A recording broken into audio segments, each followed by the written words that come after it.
ಯಾವ್ದು ಆ ನಾಯಿ ನೋಡಿ ಏನ್ ಆಟ ಆಡ್ತಾ ಇದೆ ನಮ್ ಜೋಶನ್ ಜೊತೆ.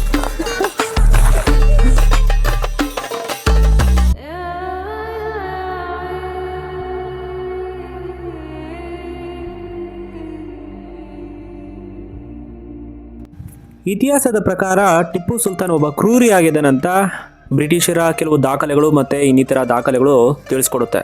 ಆದರೆ ಇನ್ನೂ ಕೆಲವರ ಪ್ರಕಾರ ಆತ ಒಳ್ಳೆಯ ಆಡಳಿತಗಾರ, ಒಳ್ಳೆಯ ವ್ಯಕ್ತಿ ಅಂತ ತಿಳಿಸ್ಕೊಡ್ತಾರೆ.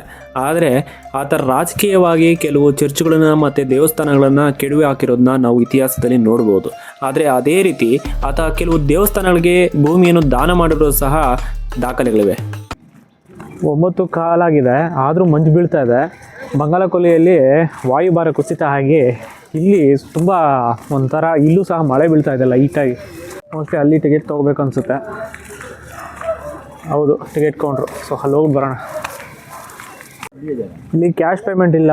ಸೊ ಆನ್ಲೈನಲ್ಲಿ ನೀವು ಸ್ಕ್ಯಾನ್ ಮಾಡಿ ನಿಮ್ಮ ಡೀಟೇಲ್ಸ್ನ ಫಿಲ್ ಮಾಡಿ ಆಮೇಲೆ ನೀವು ಎಂಟ್ರಿ ಆಗಬೇಕಾಗುತ್ತೆ. ಮತ್ತು ಇನ್ನೊಂದು ಏನಂತಂದರೆ ಯಾವುದಾದ್ರೂ ಒಂದು ಗೌರ್ಮೆಂಟ್ ID ಇರಬೇಕು.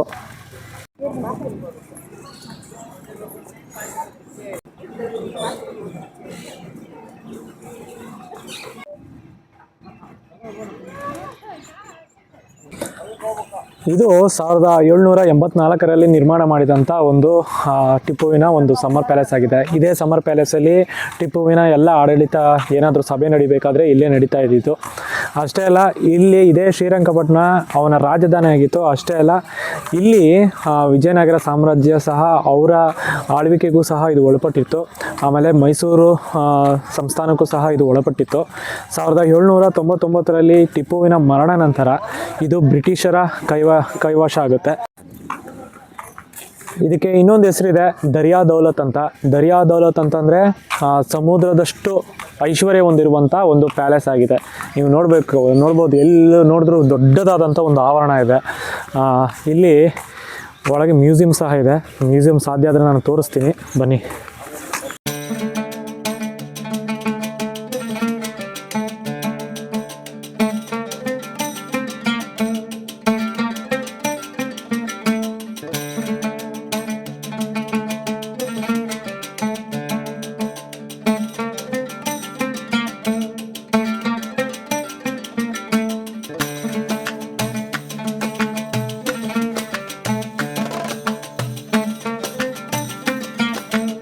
ಈ ಪ್ಯಾಲೇಸ್ನ ಸಂಪೂರ್ಣವಾಗಿ ಟೇಕ್ ಮರಗಳಿಂದ ಮಾಡಿದಂಥ ಒಂದು ಪ್ಯಾಲೇಸ್ ಆಗಿದೆ.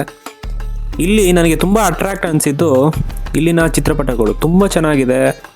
ಚಿತ್ರಗಳನ್ನು ಬಿಡಿಸಿರುವಂಥ ಕಲೆ ತುಂಬ ಚೆನ್ನಾಗಿದೆ. ಅದನ್ನ ನೋಡೋದಕ್ಕೆ ಕಣ್ಣು ಸಾಲದು. ಆ ರಾಜರ ಆಡಳಿತ ಹೇಗಿರುತ್ತೆ, ಆ ಅರಮನೆಯಲ್ಲಿ ಯಾವ ರೀತಿ ಆಡಳಿತ ನಡೆಯುತ್ತೆ ಅನ್ನೋದನ್ನ ಆ ಚಿತ್ರಗಳಲ್ಲಿ ತೋರಿಸಲಾಗಿದೆ.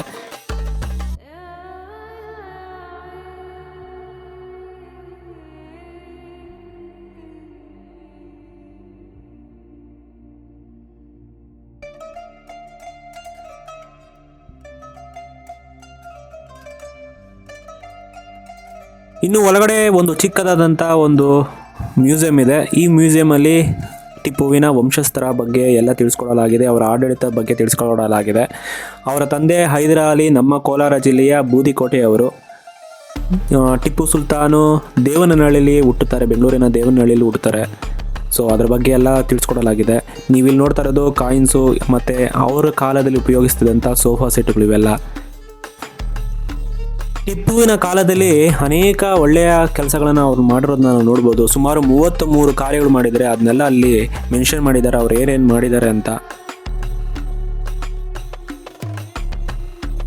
ಈಗ ನೀವು ನೋಡ್ತಾ ಇರೋದು ಟಿಪ್ಪು ಸುಲ್ತಾನ್ ಯೂಸ್ ಮಾಡ್ತಾ ಇದ್ದಂಥ ಬಂದೂಕುಗಳು.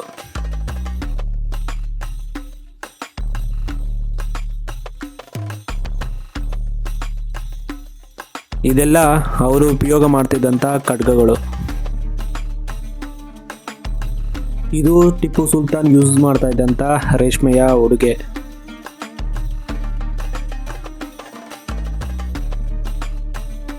ನಮ್ಮ ಭಾರತದಲ್ಲಿ ಮೊದಲನೇದಾಗಿ ಯುದ್ಧದ ರಾಕೆಟ್ಗಳನ್ನು ಪರಿಚಯ ಮಾಡಿದ್ದೇ ನಮ್ಮ ಮೈಸೂರಿನ ಟಿಪ್ಪು ಸುಲ್ತಾನ್.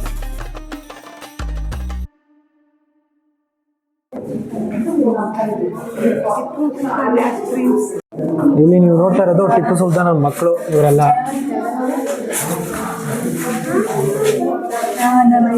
ನೋಡಿ, ಇದು ಬೂದಿಕೋಟೆ. ಇದರ ಬಗ್ಗೆ ನಾನು ವಿಡಿಯೋ ಮಾಡ್ತೀನಿ. ನಮ್ಮೂರ ಹತ್ರನೇ ಇದು ದೇವನಹಳ್ಳಿ. ಇದು ರಾಕೆಟ್ ಲಾಂಚಿಂಗ್ ಪ್ಲೇಸ್ ಅಂತೆ ಶ್ರೀರಂಗಪಟ್ಟಣದಲ್ಲಿ. ಇದು ಆಲ್ರೆಡಿ ನಿಮಗೆ ವಿಡಿಯೋದಲ್ಲಿ ನಿಮಗೆ ತೋರಿಸಿರುವಂಥ ಜಾಗ. ಇದು ಗುಂಬಜ್ ಶ್ರೀರಂಗಪಟ್ಟಣ. ಇಲ್ಲಿ ನೋಡ್ರಿ, ದೊಡ್ಡ ಪಿರಂಗಿ ಇದೆ ಇಲ್ಲಿ.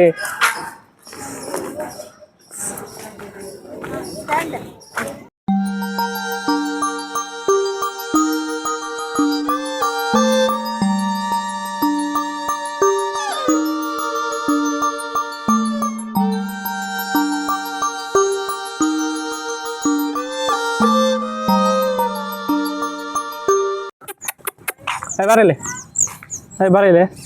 ಬರಲೆ ಇದು ಯಾವುದು ಆ ನಾಯಿ ನೋಡಿ ಏನು ಆಟ ಆಡ್ತಾ ಇದೆ ನಮ್ಮ ಜೋಶಿ ಜೊತೆ.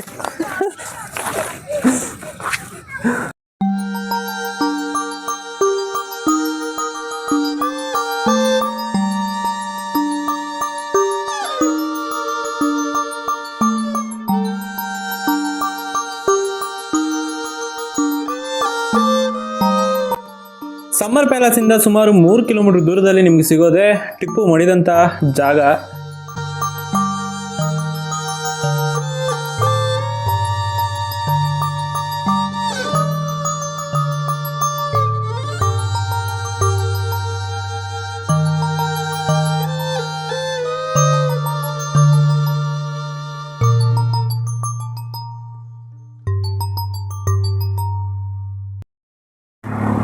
ಈಗ ನೀವೇನು ನೋಡ್ತಾ ಇದ್ದೀರಲ್ಲ, ಇದೇ ಟಿಪ್ಪು ಮಡಿದಂಥ ಜಾಗ. ಇದೇ ಜಾಗದಲ್ಲಿ ಟಿಪ್ಪುವಿನ ಬಾಡಿ ಸಿಗುತ್ತೆ. 1799ರಲ್ಲಿ ಮೈಸೂರು ಆಂಗ್ಲೋ ಕದನ ಆದಮೇಲೆ ಅವನ ಬಾಡಿ ಅವನ ಸೈನಿಕರ ಮಧ್ಯೆ ಅವನ ಬಾಡಿ ಸಿಕ್ಕಾಕೊಂಡಿರುತ್ತೆ.